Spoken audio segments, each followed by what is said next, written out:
శ్రీరామచంద్రుడు సాక్షాత్తు ఆ మహావిష్ణువు స్వరూపమే అయిన లోక కళ్యాణం కోసం విశ్వామిత్ర మహర్షి వద్ద శిష్యరికం చేసి సకల అస్త్రశస్త్రాలను పొందటం ఒక పరమ పవిత్ర ఘట్టం. యాగ సంరక్షణ సమయంలో రాఘవుడికి కౌశికముని రెండు అత్యంత శక్తివంతమైన విద్యలను ప్రసాదించారు. అవి బల మరియు అతిబల విద్యలు. ఈ విద్యల వల్ల రామలక్ష్మణులకు ఆకలి దప్పులు వేయవు, నిద్రలో ఉన్న శత్రువు దరి చేరలేడు.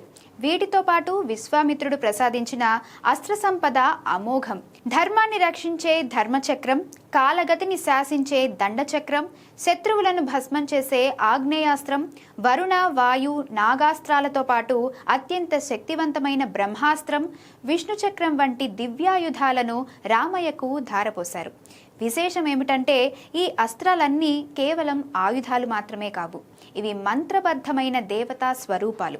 వీటి వల్లే శ్రీరాముడు 14,000 మంది రాక్షసులను అవలీలగా సంహరించగలిగారు. గురువు అనుగ్రహం ఉంటే దైవానికైనా ఎదురుండదని చెప్పడానికి ఈ ఘట్టమే నిదర్శనం. నేటికి మనం విజయం సాధించాలంటే కేవలం బలమే కాదు, ఆ గురువు ఇచ్చే సంకల్ప బలం కూడా తోడుండాలి.